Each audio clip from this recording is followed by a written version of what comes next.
All right, Commercial Roofing Radio, Season 2, Episode 2. And we are live with Brad Akers of Brad Grows Businesses, Built Right Crew, marketing guru, former top rep at SRS. Man, Brad, you've done a lot of amazing things in the roofing business with a giant marketing background.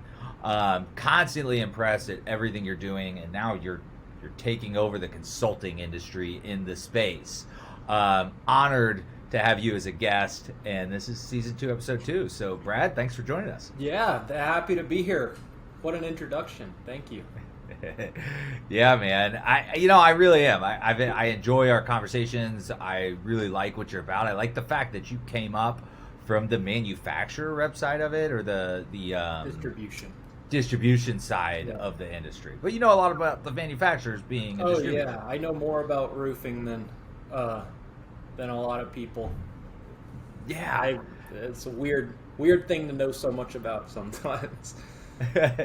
Well, and this is Commercial Roofing Radio. So we're here to talk business. We're here to talk big business. We're here to talk about things like marketing and consulting and stuff like that. So I'm excited to have you on the show and add a lot of value to our listeners. One thing I really want to start off with is where you started, right? Yeah. How do you get into the roofing industry? So, I love this in general.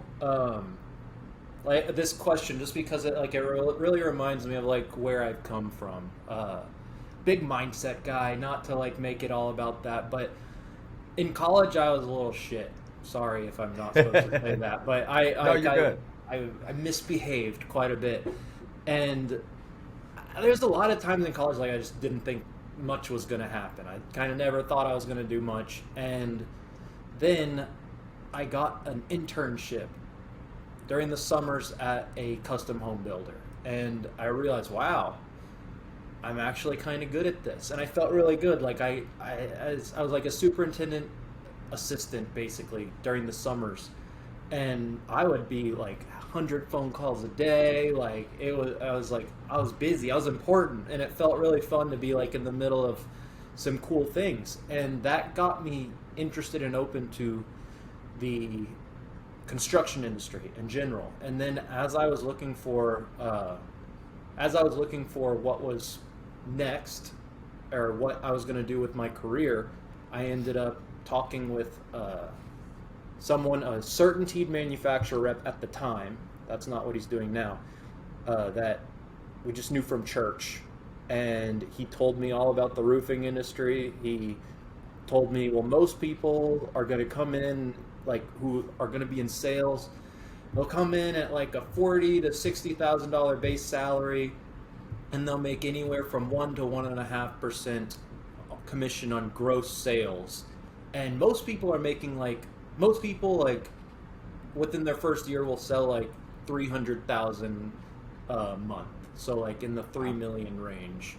And I was like, whoa, okay. Like I did the quick math. I was like, so you're saying that I might be able to go like clear 6 figures like pretty much right away? And it was the first time I like started realizing how much money there was in the roofing industry. So yeah, riches in the niches, man. I'm telling you, that's I mean, it's crazy. So I said, okay, yeah, let's do it. I interviewed at a few, Allied, ABC, Beacon, SRS, and I loved SRS. Like the moment I had that interview, I realized like, okay, no one else stands a chance. At the very least, the people I dealt with, it just was, I knew that was the place for me. Came on as actually a manager in training. They really wanted me to become a branch manager. Wow. And the whole time I was like, well, I'm not going to, but you can keep trying, and it's probably a great experience for me, but like, I want to go be in sales. So in a manager in training, it's usually a year-long program. In 9 months, I ended up just saying like, hey, I'm ready to hit the streets. Let me go, put me out there. Put me in, coach. My branch manager said, why don't you just start like building some accounts before you actually get under the microscope? Like, I'll give you, you can manage accounts that are house accounts so that when you do go live, you're just like starting out like at a full blown sprint. And I said, no, I am. I want to get started right now. I'm tired of waiting. I don't need any head start. I don't need any special treatment. Like, I'm going to build this. So within 4 months, I had my first $600,000 in sales month. Then I had a $776,000. I remember these numbers because they are like very exciting at the time. Yeah, those are cool numbers. Yeah, those are big. Yeah, and in my first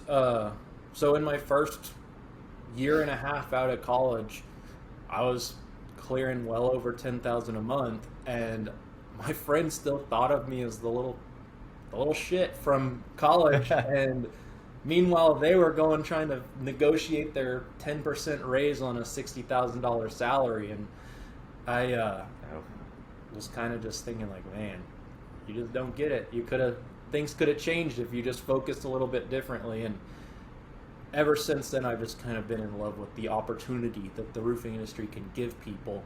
And I've become really fascinated with like, how is there an industry like this that is able to afford so many people so much money? And I'm not like some crazy money driven person, even though I know I've talked a lot about money. But what I am is I'm a stoic. I would say I'm a philosopher, to be honest. And I would agree. I know you pretty well. You're always just think going deep. Yeah. All the time, and I try to understand the way people work. I try to understand the way a business works. I try to understand the way an industry works, and the roofing industry has not disappointed in being able to like really dive in and try to figure out like what you can do, like what are the ways people are successful, what's the difference between the successful people and the not successful people, who do I think is successful that's about to crash and burn. Sorry, like that is just like they're on a sprint and then they're going to run out of fuel. So it's just been a lot of fun, and I've been able to really dive really deep into so many areas of the industry, and that's how I got entered. That's how I entered into the roofing world. Sorry, it's long-winded, but no, I like it, man. I want to hear about it all, right? I want to hear about what brought you here, why this. And then it all relates back to commercial roofing. One, you're selling roofing materials, you're in the business space, and at SRS, you're selling business to business. That's B2B, right? I always say that business principles are universal, right? So you were going out selling millions of dollars worth of material to multi-million-dollar companies. That's exactly what commercial roofing salesmen are doing. Right? They're going out selling millions of dollars worth of roofs to multi-million-dollar businesses. It's account-based, and that's the way to do it. So what I want to try to do is relate that and say, like, how'd you do this? How'd you do that? But let's go back to your construction, your custom home builder. Yeah. That's really interesting to me. I briefly did some commercial development and things like that. One of my partners, Greg DeLine, he's going to be on the show eventually, and so that stuff's really interests me. Like, so custom home building, a lot of times it's not custom commercial building, right? But typically if you're building a custom home, you own a business. So what was your role in your relationship with those people, with the client? Yeah. So to preface it, like one of the best custom home builders in the state of Texas and now in the state of Tennessee, Partners in Building. I want to give them all my love. I love everything about that company, and I think the CEO of the company is truly one of the best human beings I've ever met. My longest and oldest mentor that I still talk with all the time. Very cool also, he'll probably be mad at me for saying this, but I think the company is creeping up on $1 billion in revenue. So if you do the math, probably among the more successful people that I get to interact with as well, and I just got lucky to have him as one of my earliest mentors. So really cool company, really cool person. the reason I think this is relevant is because that drips down a lot into the way that they interact with their clients and into the way that they say, like, this is how you do business. And there's so many times where, like, little things like people crying when they when they walked into a new room, or any of that stuff. And like it really was sales the entire time. I'm reading a book called To Sell is Human by Daniel Pink right now. And, I love Daniel Pink. Yep. And it's an amazing book. He's a great thought leader in the sales world. But the book is essentially saying we're all selling. Just because sales isn't in your job, we are all selling all the time. It's like nurses are selling, doctors are selling, educators are selling. And then obviously there's the actual like sales roles. But yeah, it's made it so clear to me where like the people that excel are the ones that are able to help navigate the very emotional process of building these $1 million homes and keep people happy, keep people engaged, but also lead them all at the same time. And that, I think, was where I started realizing I'd always been told like I could be good at sales, like from literally like first grade. One of my oldest friends' mom was like, Brad, you're gonna be such a good salesman. And at the time I was like, we all like had our thought. I was like, I mean, maybe in first grade I probably didn't even realize. But as I got a little older, I was like, sales? Like car salesman? But that was one of the first experiences that I really had with like what I now know sales to be. Yeah. Which is influence and leadership and the ability to help people part with resources in order to better their situation. And if that's not what you're selling, then you need to watch out. Like if that's not what you're selling, then you probably need to like look at yourself in the mirror. But when I was working with these, they were very successful people. They were buying $1,000,000. I think the biggest house that we were working on was a $3.5 or $4 million house. Like these are no jokes. Big checks going out. That was a long time ago. So that $3 million house is probably. And the thing is, 15. And the other thing is, they're custom builds. So each home, like, sure, it was semi-custom, but like they were pretty custom. I was 22 years old convincing people to, this change order, if you want to do these cabinets, it's going to cost you an additional $45,000. And I was 22 years old, fresh off of thinking being that a little shit, right? Yeah, thinking that I have like not much to offer the world. And then all of a sudden having to have these conversations, and it really very quickly like gave me a new relationship with money, because I was just like, I was closing the deal. Oh, hey, you want to do like, you like these cabinets in the model home? Okay, we can definitely do something like that for you over here. What you've already chosen though in the meeting that we all had together a couple months ago was this level, amazing product, but if this is what's going to make you happy, and you're planning, how long are you planning on living in this home? Like, I mean, we don't plan on moving. Like, yeah, so like, now's probably the time to make these decisions, and that's the beauty of it, is we can make this change. We can cancel the other order and put this order in. But if you do want to do it, we need to know now, because the cabinets are going to get, like, they're going to begin making the cabinets probably in the next couple of weeks. And I had these conversations. I always say cabinets because honestly, that was like one of the most, like, that was the part that everyone like changed their mind on and wanted the more fancy version and all of that. But it was interesting, and I was dealing with the wife and then the husband, and the husband was like, what is this little baby faced little shit doing? Like, and then the wife was like looking at him, and I closed those deals. And then sometimes that's awesome. And the thing is, it was just so interesting because I started realizing, I was like, I'm not selling. I am, but I'm not as I thought I understood it. I'm just helping these people understand, if you're going to be living here and this is what you want, you're never going to stop wishing that that was what you got. Yeah, So, you'll never stop thinking about it, right? so like now's the time, and You know, it was I've an always interesting relationship. I love the way you put that about sales, and I love Daniel Pink because of his methodologies and thought leading around it.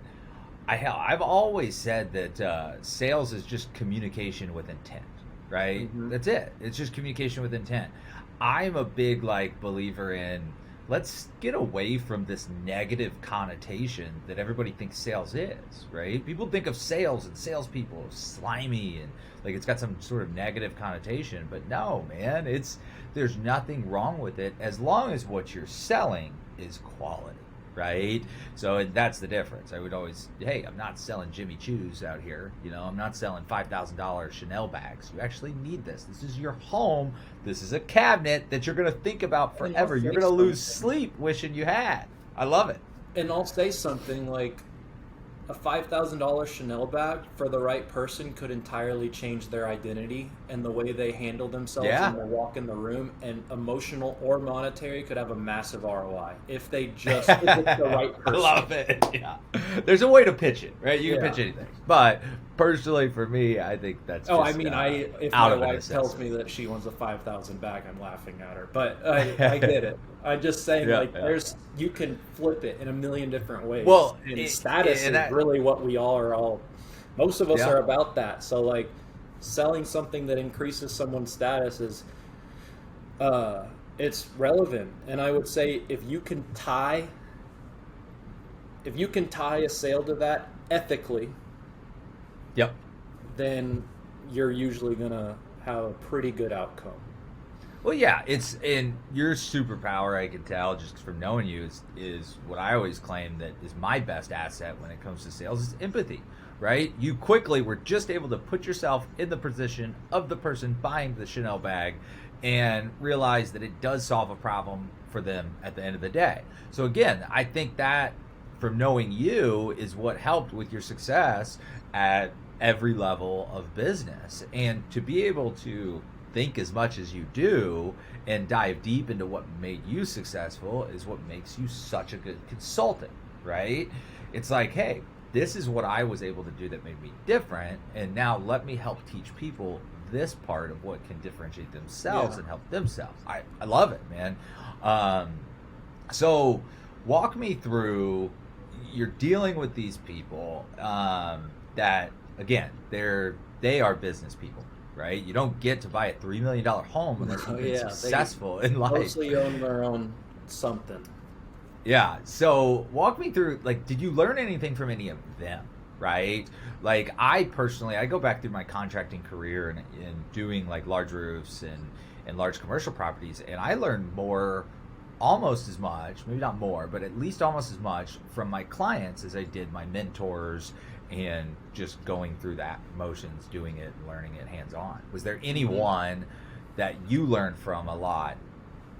You know, I want to say yes. I wish, but I'm not sure that anyone stands out to me. I'm gonna be Yeah, no, that's really huge. honest. Like, if we just are gonna be super blunt here, like most of the people we were building these houses for are not people that I'd want to hang out with. Like, and I just like I'm just gonna be honest. Like, it was an interesting bunch of people, and they Some of your best lessons Yeah. are what not to do or how Yeah, not to I be mean, as I a person, learned right? a Maybe that's lot. what it is. I maybe learned a little bit about marriage because those wives would just steamroll their husbands over and over and over again with decisions. Oh boy. And I think it just helped me understand like navigating other people's emotions when it comes to money. That's where I think I really Okay. understood the most, because like it was all related to money. They were stressed Wow. out because they were spending more money than they've likely ever spent. Even these people, like, on a home. Most of them were moving from the $700,000 home to the $1.5 million home, or the $1 Oh, million yeah. home to the $2 million home. And this was the biggest, they're taking one of leaps. the biggest That's jumps and leverage. leaps they've done. And because of that, there was tension and stress, and the husband and the wife never really seemed to get along nearly as well, or there was always like all that. And I don't think that it was because like the marriages were bad. I think it was just a really tense situation. So me, I like to think I was successful in that situation only because I was able to understand those dynamics, and I was able to say it's just the money that's causing this. And if we can take that factor out, or just take that knowledge out and put it on the table, like sometimes the best thing I could do was say, look, I know this is a lot of money and I know this is a huge investment for you, and I get it. I understand how and why it's stressful. But we also need to make decisions to continue moving this project forward. So knowing that we are on a timeline. Literally, you're going to be mad at us if we're late. Our superintendents aren't going to get their bonuses if they're late. We're going to, as a company, begin losing money if this project doesn't keep moving forward. So everyone wants the exact same thing. So let's just come together and figure this out. And that approach and being able to say, hey, I know it's the money, but it is for everyone. And let's acknowledge that, but let's figure out like, okay, we all have to move forward. And at the end of the day, we're all trying to shoot at the same goal. Like we're all on the same team. We're wearing the same jersey. We're trying to hit the same target. Like, let's figure out like, how can we come together and figure this out? And there's times where like a trade would mess something up. Like one time they literally put a wall in front of a staircase. Like it was crazy. And the homeowner found it. Like they found it on a Sunday. They were like, oh, let's go check out the new house. They walked through it and they're like, why is there a wall where the staircase is? And then Monday morning, it was like, okay, well, that's what we're dealing with. And they were freaking out and crying. And I get it, but I was like, hey, it's okay. It's okay. We don't want this to hold up the project. We don't want you to feel like this is the end of the world. It's not, just so you know. And we're gonna get this taken care of like right away. Like it's fine. Don't worry. And like it's like little stuff like that. Like there's times where we had whatever, egg on our face, right? I think that's the line. Well, there you go. If you can relate that, like, let's take that concept, right? If you can relate that to commercial roofing in any way, I would relate it to you're dealing with typically partners, right? It's typically not a single owner. And even if it is a single owner, sometimes their wife has a big say in what's going on with the roof, what roofer to pick, or anything like that. But most of the time, it's partners. It could be a board. It could be a group. It could be a trust, right? So going deep into their why and being a solution for them and being able to work with the different personalities involved. And again, that goes throughout the project. I've had commercial projects last months. So, going to different material, change orders, things like that, that's all really important. And that's stuff that they need to apply. So if you're watching the change orders are inevitable. Relate that over. Yeah. Like it's on a big roofing project, like the odds that you're going to just get the scope perfect from day one, and the odds that the material is going to be delivered exactly as needed from day one, and that your time frames are going to be exactly what you think it's from day one, like borderline impossible. So like, how are you preparing people for that? How are you navigating that situation when it comes up? You have to resell them. You have to build the relationship. And that's why at SRS, going back to that, it was account management. That's how I learned about marketing. That's how I started diving into the roofing industry, because I was a young little kid trying to convince people to buy from me rather than someone else. And SRS is not known to have the cheapest roofing prices, or at least it wasn't when I was there. So we were like usually a little bit more, and we were selling a commodity. And sure, I think that we were better at getting the material out on time, and I think we had less mistakes than a lot of our competition and all of that. And I could speak towards that, and I could try to put a monetary value towards that. but it still was like negligible. And also, it's the same things most other people would say. There's nothing unique about a supplier saying they're not going to make mistakes or they're going to get the jobs out on time or whatever. What I realized really quickly was like, I need to understand their business, I need to understand them, and I need to think, what do they really want solved? And I need to not put myself in this box as a roofing supplier, because there's not that much I can really do for them. From like, I can get them introduced to manufacturers, I can help them network, I can get them the trainings and all of that. But at the end of the day, like, what's going to move the needle the most? And that's why I started, like, one of the first steps I did was I learned how to estimate really, really well and do takeoffs from an eagle view, which seems simple. But I would say, hey, you just send me your eagle views and I'll put the material order together. And like, if I mess it up, like, I'll own it. I'll even bring out whatever's extra myself. That's a solution. And you I don't know did how these little many things. contractors are running material, or like, I would have sales reps that I would teach for years and they still wouldn't understand how to order material. Like, it's crazy. So I would do that. Then I'd also teach them. I'd go, okay, let me teach your whole team how to do this and why it works and all of that. So that was kind of like the very, very beginning phases, like the first few months.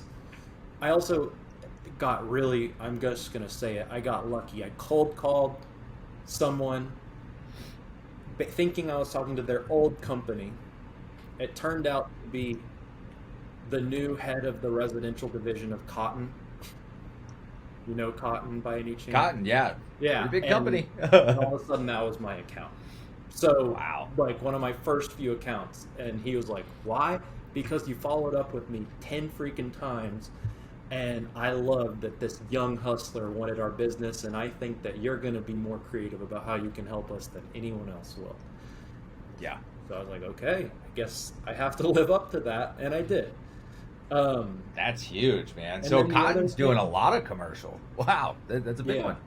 So you were doing you had a lot of commercial accounts as well then at SRS. I was originally, disclaimer, originally I started just with their residential, and then I shared the account with someone else who did the commercial, and then they started sending me their commercial orders, and I was tired of not getting commission because they just were like, who's our rep at SRS? It's Brad Akers. Because I was the one who actually put in the effort.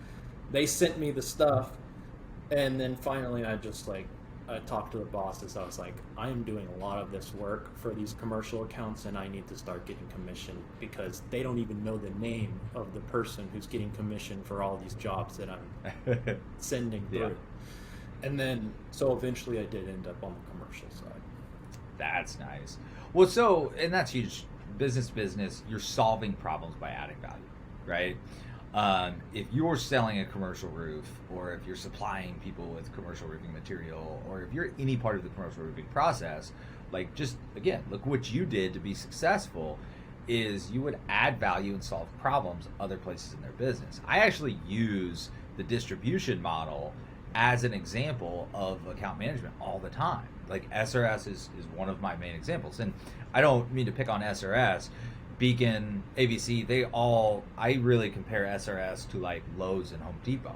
Traditionally, Lowe's and Home Depot is 15-20% cheaper than going through one of the suppliers. So why does 90% of the industry buy from suppliers and distributors instead of Lowe's and Home Depot? Right? Great question. And there's also, like, we're in Texas, like there's those chop shops too. Not on the commercial as much, but like I sold to a couple people. I sold to others, seconds. Like lumber yards seconds, right? And I call them the cheap shit. Right. But the thing is, they would sell the same material we did. Just like you're saying, Home Depot and Lowe's would. Over time, the market, especially in Houston, got to the point where there was people that were buying from us for, at the time, I'll just say it, sorry, SRS.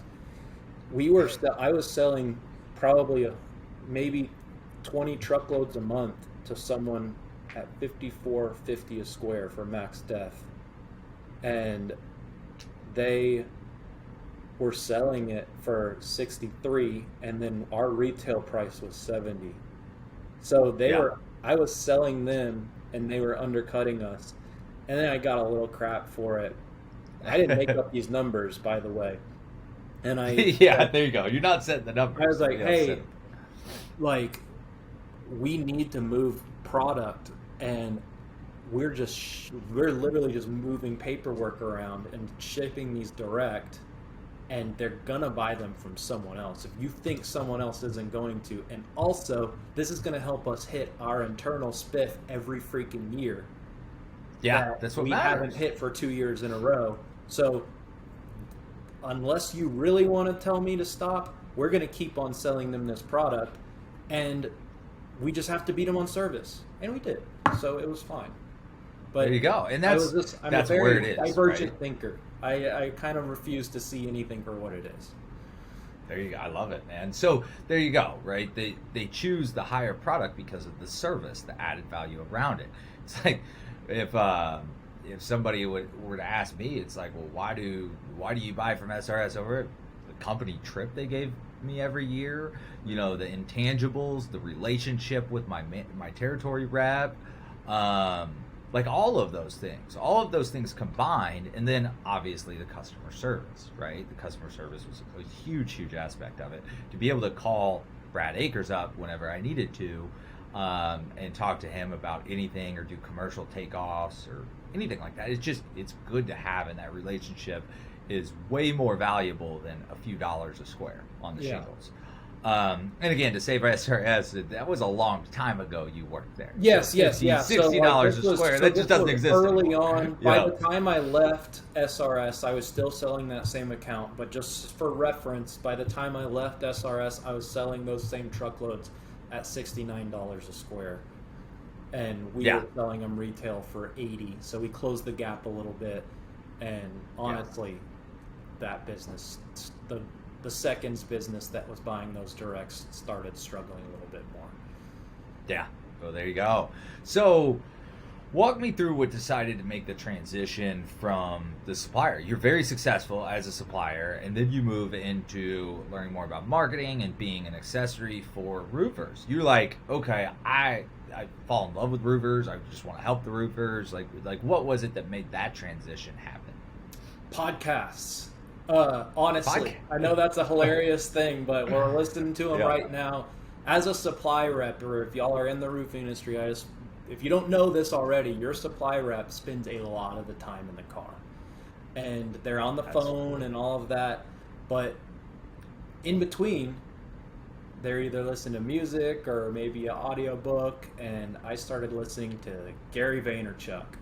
And I love Gary V. I think that he definitely, I don't listen to him much now. I think listening to him is a very seasonal thing for entrepreneurs. But I just started listening to him talk about how, just the way he talked about, doing what you love and all of that.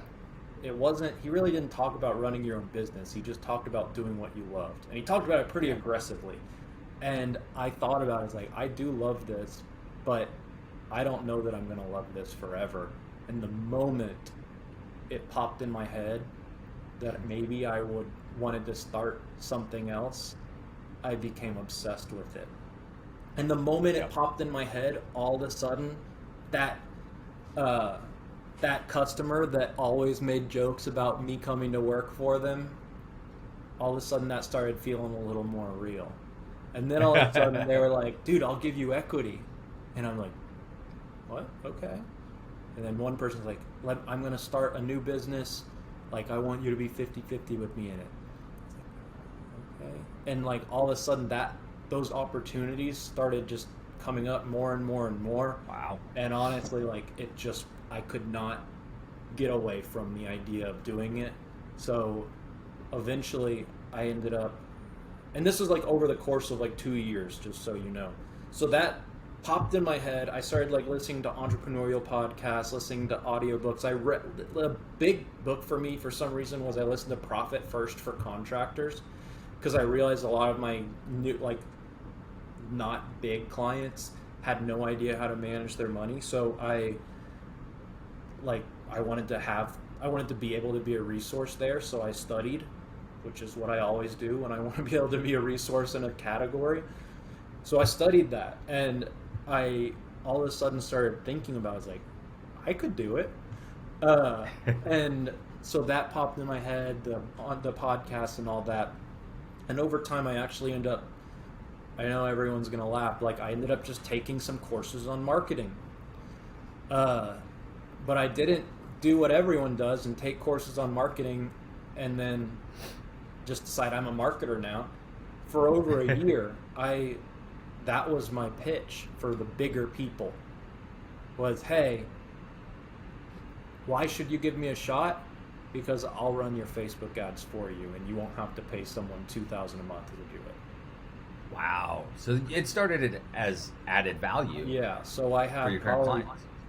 10 to 20 people that I was doing that for, just as a one-man show, while managing the rest of my book of business, while running around with materials and all that. Like, so I was doing it like after hours or early in the morning and all of that. And I started realizing, I was like, if I just started a marketing company and paid, and like I could pretty much day one convince these people to pay me something. And so what I did was I started my marketing company, and at the same time, one of my buddies who had always been telling me, come be a partner with me, I finally was like, okay. So I worked with him as a partner in his roofing company, and I was running cool. my marketing That's really company. Cool. We got his business up over $1 million for the first time, but my marketing company was growing and my reputation was growing, and I just didn't have the capacity to do both. I was a new business owner. I was trying to figure it out. I'm still trying to figure it out. Running a business is hard. I'll be the first to say it. I am a consultant. I'm not going to tell you I'm a full-blown business consultant. I don't even want that pressure. I'm just really good at marketing, and I understand human behavior. So, but I realized, okay, like I just need to focus on one thing, and the marketing company was where all the upside was for me, in regards to like not having to come home with granules all over my body, tired and sweaty at 6 p.m. or 7 p.m. on a Saturday. That makes sense, man. I'll trade one for the other, like pretty easy, and that's how I ended up getting into the marketing world. It's a cool story that the value or the service that you try to add to your clients became your business. Yeah. That's really cool. I like that a lot. Fun. Now, consulting. So let's move to the future.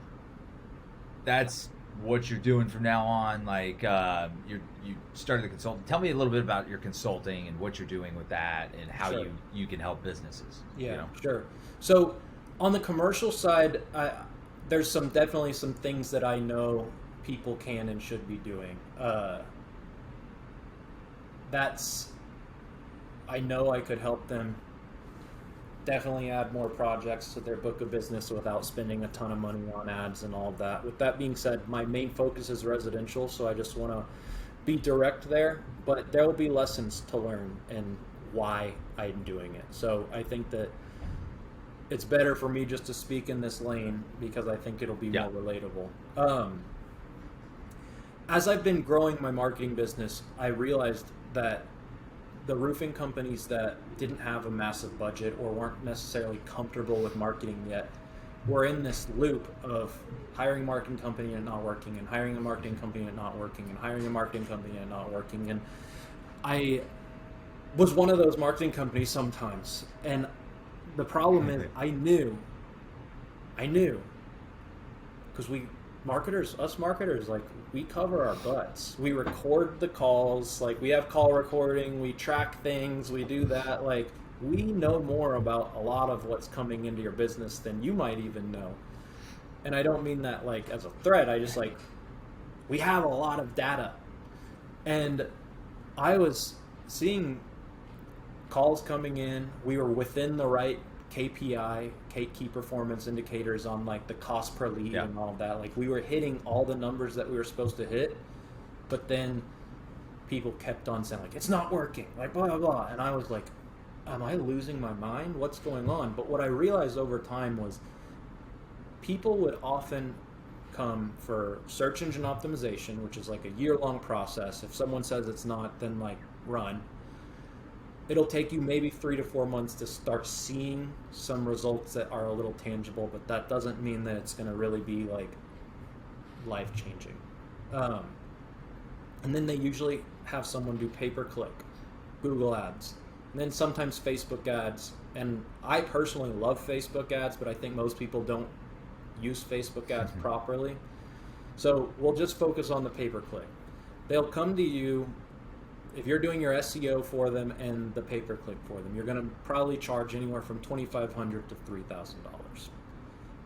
If like you're finding someone who takes themselves seriously and is legit and all of that. Now I'm not trying to dog on people who charge less, but that's just what I've found.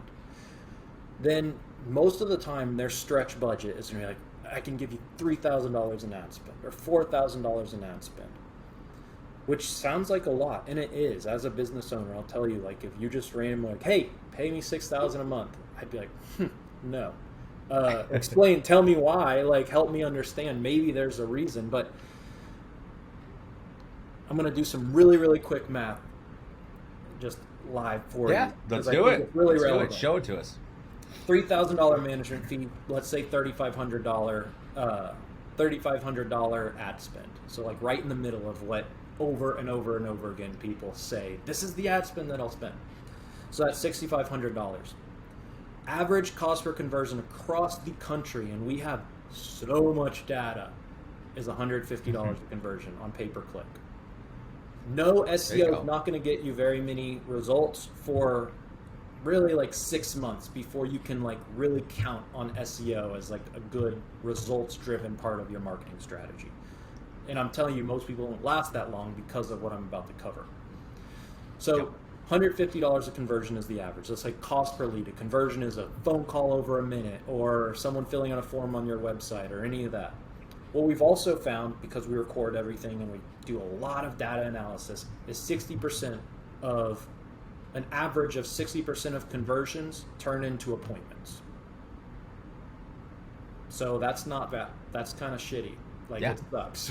But that's just the case. And like that, and that's even when they're like someone's answering the phone every time and all of that. Now, I've seen a couple people creep it up to like 70 or 80% if they're just like killers, like they're pretty much inside. Call your damn leads. Yeah. Right? Yeah. Overall, like it's usually like about 60% on Google. On Facebook, it's like 15%. So. Oh yeah. On Google, 60%. So that's $250 an appointment in ad spend. But in $3,500, that's 14 appointments, roughly. It's 13 point whatever. So let's call it 14. Yeah. So now let's say the whole enchilada, 3,000 management fee plus 3,500 divided by 14 is 487 or something around there. And I just did this math. I'm not like some savant. Yeah, it's like in your head. So it's like around 487, like close to $500 an appointment. Now, most companies don't close as well as they think they close. I'm sorry, but they just don't. So let's say the average closing rate is going to be 25%, which I'll tell you is still probably kind of high. That's 1,870 something or 50 something per acquisition in marketing dollars. Now, imagine if you let a salesperson run that lead. So now they're getting maybe a minimum of $1,000 commission. So that's $2,875 or whatever. Now, what if you did a bunch of change orders? You're like, yeah, whatever. Like, we'll get some more decking. Like, we need to replace some decking. That's fine. Or we need to, we didn't order enough ice and water. Okay. All of a sudden, these little things that don't feel like a lot are just adding to what your costs are. So maybe $500 doesn't seem like a lot, and it's not usually if you know it's going to happen. But if you don't know that it's going to happen, and you already just have $2,800 between what it costs to acquire the customer and what you paid in commission, now $500 extra in extras. So now that's $3,300. what's the average residential roof in the country? It's right around $12,000 right now at about 35% margin. So that's, I think, $4,000 in profit. So that means the at the end of the day, Yeah. the company just spent like $3,300 to make $700, Oh yeah. and It's and there's not much. They can't pour all that money back into their marketing very easily because it's just not enough profit to go around, and that happens over and over again. They're closing three jobs maybe a month, and attribution is not most contractors' strong suit either, so they might not even fully realize where it came from, and they're running out of money because Yep. they put a lot of their focus in, okay, this is how we're going to get most of our jobs from now on. So they turned off the gas on the other places they were getting jobs. So all of a sudden they hire a marketing company and their business slows down. And all of a sudden they have less money in the bank because they're paying the marketing company and this and that. And then they're mad and they want to find someone to blame. And it is the marketer's That's fault. you. It's the roofing contractor's fault too, but it's the marketer's Well, fault too because look. we didn't communicate the economics. We It's didn't the tell them, hey, you expectation. need a higher ad spend budget. You need that, blah, blah, blah. But the fact is, there's not, if $6,500 was too much, $10,000 is definitely going to be too much. And that only decreases the cost per acquisition by like $700 because you're able to spread Yeah. the appointments through and all of that. But you're still like, you're going from $700 take home. That's not even net. That's not net at least. That's just net. And then Yeah, it's there's going to cost that $700. And let me kind of just interject and make this make a little bit more sense, right? For Sorry, those of I you that nerd aren't out great on at that math, no, I nerd out on it too, right?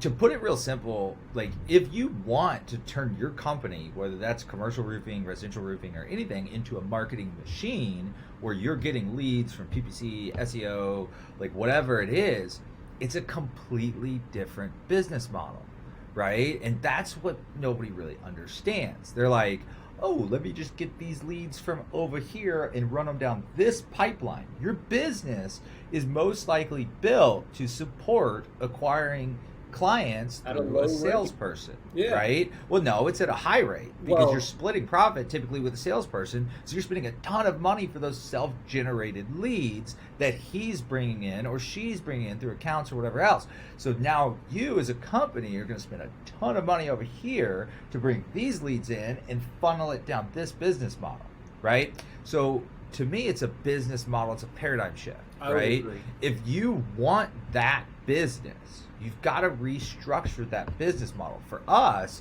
when I would buy leads, it's pretty simple, right? We're doing part of your business as the salesperson. We're supplying you leads. You're not going to get paid as much, right? You could do a giant restructure and do just retail over here, just storm over here, or you could just make a little simple tweaks to make it make sense for everybody to be cognizant. But like you said, most marketers don't care. Most marketers care don't about care, signing but I also them think up, or they don't- know. They don't also try don't know. hard enough to understand the business that they're marketing. So I think I'm not There going you to go. say that they're innocent at all, but I would say that it's mostly like ignorance, less Mostly than ignorance. intention. That's fair. So That's fair. that's the thing that I've realized, and what you're saying is dead on. Is like if you're going to do that, like you need to pay less commission and all that. But if you're going to pay less commission, then all of a sudden maybe you need to start exploring a salary for the salespeople or something like that, because otherwise they're not going to be able to eat. So all of a sudden it becomes this really, really messy thing. You feel like hiring a marketer was the catalyst to everything falling apart. It kind of was. Yep. So the marketer is having trouble sleeping at night because they're like, I'm trying. The roofing business owner is like, this guy's a scam. How does he possibly have a good reputation? And then everyone's just like, what is going on? Here's the solution. I agree, like changing the business model and all of that. But the fact is, you need to have a business model that works for marketing. And Yes. once you have that business model, the fun thing is it runs on its own as well, even without having the marketing, like, or at least having like the high ad spend or anything like that. So What we specialize in and what my consulting is completely centered around, and this is applicable to commercial roofing as well, and I can move it towards that once I explain it on the residential side, is on residential roofing, the idea is to maximize every opportunity that you can. And how do you do that?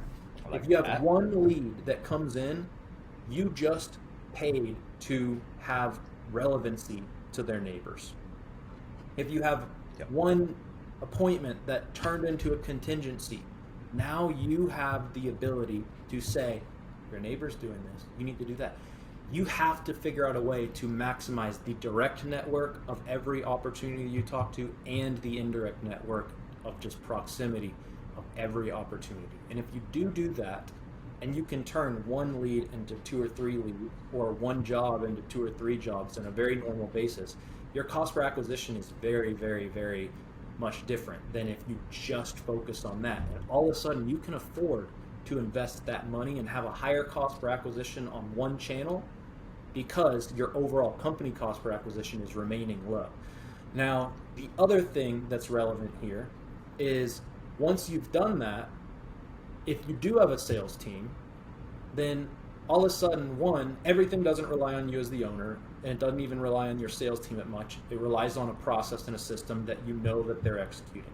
2, your sales team gets to build their own little network of referrals and people, and they get to own their zip codes and all that. And it builds a little bit more excitement, and they get to be kind of account managers, like on the commercial There you front. go. And as they do that, and as they're building their network, they're building their little brand and all of that, the nice thing is they're making more money, you're making more money, and as this happens, you have the luxury of either spending that $3,000 and making it go way, way further, or you have the luxury of spending $10,000 because you have a process and a system that can consistently spit out good returns for you. You have choices. And the thing is, most people don't hire a marketing company when they feel like they have choices. And when they do that, then it's all on the marketing company. And the marketing company crumbles under that amount of expectation. And it creates this massive chasm between a roofing contractor and a marketing company. All of a sudden, they're opposing forces, when in reality, this marketing guy really just wanted to help and make some money while doing it. He really did. They're not bad people. But then they're getting crapped on, rightfully so, because they've really messed up people's quarter, at the very least. I'm going to say usually it's like a 3-month span, whether someone figures it out on their own quarters, or whether it's tough, like, I'm done. It's tense, it's awkward, the marketer's like, I'm trying so hard. It feels like the roofing company's like, I'm trying so hard, my business is falling apart. And it never gets solved. And then the roofing contractors, unfortunately, oftentimes don't learn their lesson. So they just repeat the same mistake over and over again. And that's where ownership comes into play. Ownership. Yeah. I mean, to make that make sense, like referrals are everything, right? Like let's do some easy math here. We would always have a term called 6-packing your bills. Yeah. Right? Sell a job, sell the 2 neighbors, sell the 3 across the street. Right? You 6-pack the bill. So I personally, when I sold, I would lose money on one job because I know I'm going to sell the neighbors next door. And that's exactly 3 neighbors across the street. With that model, you can invest in ads.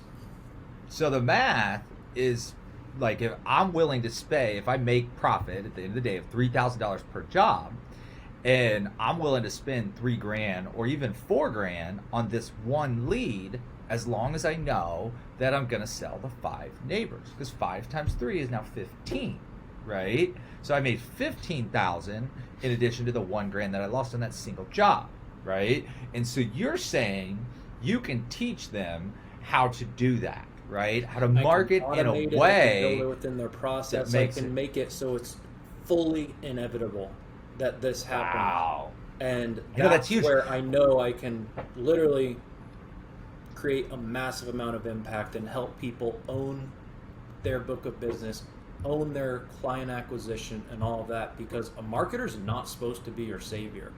A marketer is purely supposed to be someone to help pour fuel on the existing flame.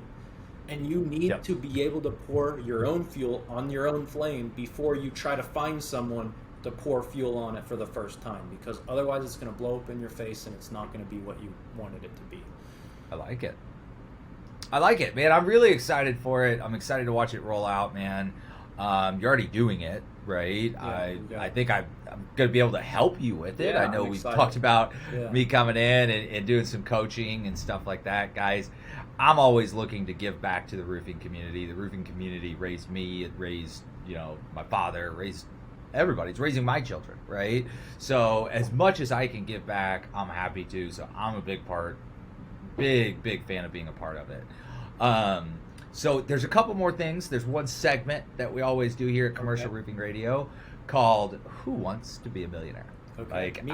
I don't care who you are. If you're around in the early 2000s, the late 90s, Who Wants to Be a Millionaire was always the best game show, right? So, but if you're not familiar with Who Wants to Be a Millionaire, it's pretty simple. I'm going to ask you some questions, right? I'm going to give you 4 multiple choice answers. You do have one lifeline that you can use, right? So there's only 4 questions. It's pretty short, right? So just remember that. Now, you get 2 different choices of lifelines. If you remember the game show, there was 3 lifelines. One is phone a friend, right? Number 2 is 50-50. I erased 2 of the answers, so you only have 2, right? And the third one would be ask the audience. Well, we don't really have an audience right now, right? So you can't ask the audience. So we're going to scrap that, right? But the phone a friend and the 50-50 are on the table. So you can only use one of those 2 on one question, right? I like it. Yeah. So what I do to derive these questions, they're questions about you. They're questions about roofing. And let's have some fun with it. Okay. And so here is Who Wants to Be a Millionaire? All right, let's start us off. So, you are from Houston, correct? Yes. Yep. So, this first question, there we go. We're starting with Houston, right? How many feet above sea level is Houston? Now, and this is an important question because Houston gets a lot of bad weather. And bad weather equals roofing that needs to be done, right? So, Houston floods a lot. Houston gets a lot of hurricanes. So, that's why we want to know how many feet above sea level is Houston. Is it A, 43 feet, B, 62 feet, C, 85 feet, or D, 132 feet above sea level?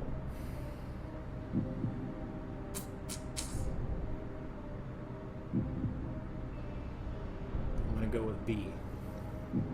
You're going to go with B. So he's got B, 62 feet above sea level. Is that your final answer? I think so. All right. Let's see. No. Oh. You are wrong. You are incorrect. What is it? So the actual answer is Houston is 43 feet above sea level. You know, that's what I wanted to say. Should have phoned a friend, I guess. I don't know. You should have phoned a friend. You should have used your lifeline, man. So the crazy thing is Houston floods like every single time it rains. Yeah. Like I personally have a really good friend of mine that was visiting Houston, and he was on the news because he got stuck on one of your highways, and like literally they had to go get a ladder to lift them up on an overpass, and his daughter was like, I want to say 1 year old, so he had to carry his daughter up the ladder, and it's crazy all over the news, and that's Houston for you, right? So people don't know that, or people outside of Houston don't know that, but yeah. All right, well, I gotta use my lifelines probably if I don't know the answer to the next one right away. Yeah. Okay, so this one relates to roofing, relates to commercial roofing, and relates to marketing. Big fan of keywords, I believe you are, right? Oh, yeah. So, what is the most searched keyword in commercial roofing? Right? Is it A, commercial roofing, B, TPO roofing, C, flat roofing, or D, roll roofing? I really think I know the answer, but I don't want to get it wrong. That would be terrible. But Ooh, What I'm pretty gonna confident. do, I'm trying to think. I want to ask one of my team members because I feel like that would be a good show of. So you're gonna phone a friend. Okay. Let's do it. Make sure you put it on speakerphone so I we know. catch it. No, I'm not gonna phone a friend. They're in a meeting. You're not gonna phone a friend on this one. 50-50. Confidence level Give high. me 50-50. You're gonna do the 50-50. Yeah. Okay. All right. I just realized So they're in I a am- meeting, so they won't answer anyways. I'm gonna pull out flat roofing and roll roofing. Okay. So it's either commercial roofing or TPO roofing. Most searched keywords in commercial roofing. TPO roofing. Is that your final answer? Yes. If I help. You got one correct. Okay. That All was my first guess too. Okay. There we go. Perfect. TPO roofing is the most searched keyword in and so explain keywords. Like keywords is like words that people search when Yeah. they're looking for commercial. So keywords is Right. kind of how you target on pay-per-click. So pay-per-click is Google ads. If you see like the sponsored ads, they're usually the first thing that show up.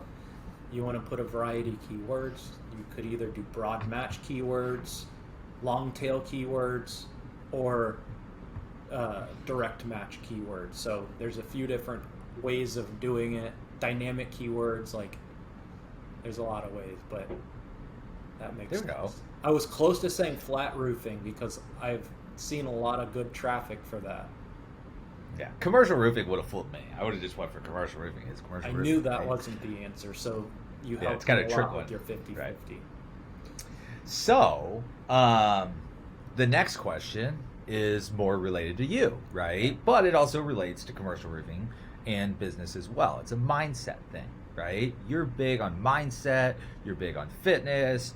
You're actually in the middle of 75 hard. right Yeah, now, I'm about not? to finish. I'm at day 71. About to finish. Let's go. And a big part of that is ice baths, right? I mean, you're taking some ice baths, you're doing some cold showers. You're a big fan of ice bath. Big ice bath guy, aren't you? Big ice bath guy, yeah. Big ice bath guy. All right, let's do it. I was gonna So- say also, it's become very popular in the roofing industry lately. I was doing it before I saw any of these other guys doing it. So go search on my social media, and I'm pretty sure I was at least close to one of the OGs posting pictures. So about Brad is a that. trendsetter, right? Brad, we know this. Brad's a trendsetter. He was doing ice baths well before ice baths were cool. There we Like, go. There you go. I'm just There gonna it is, say right? it's become this like, oh, everyone's posting videos, and I'm looking like, ugh. Now if I Yeah, post a nice done bath, that. people are gonna be like, oh, Brad's just following the trends. Like, no. No, I did it first. All right. Well, that brings us to the question.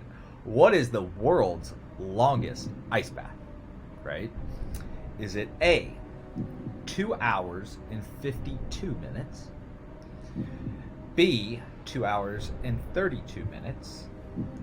C, 3 hours flat?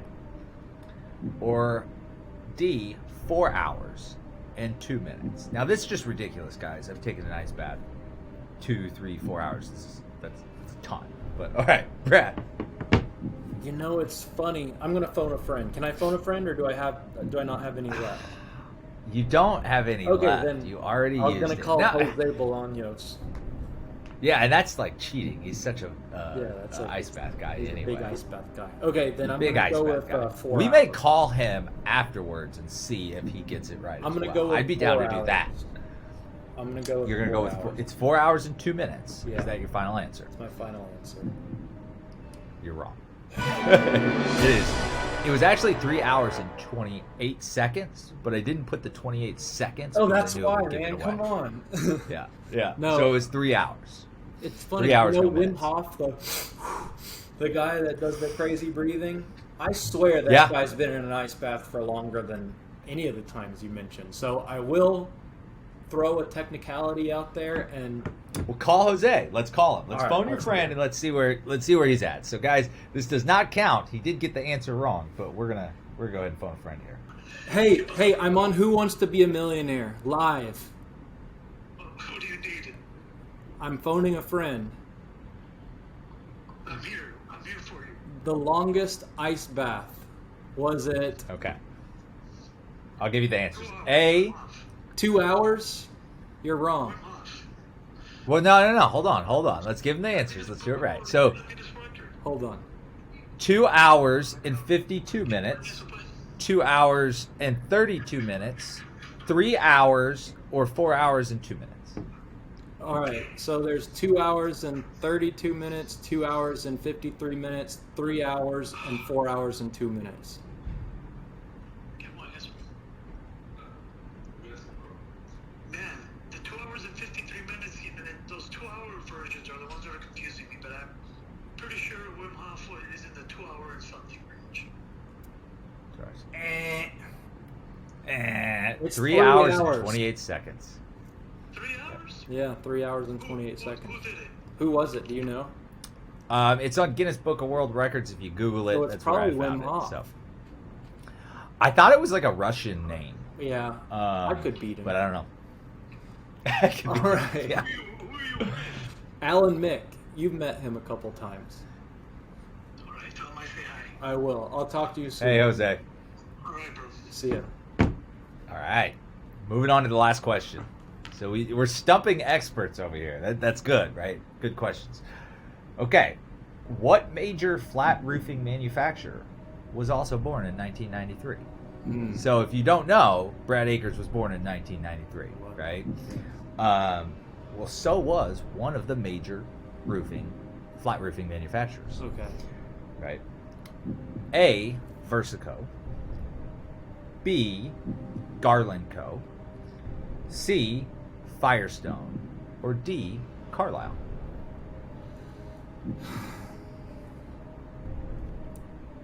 I have no idea. I'm gonna go with Versico was my first guess before you started naming them, but then you said Garland.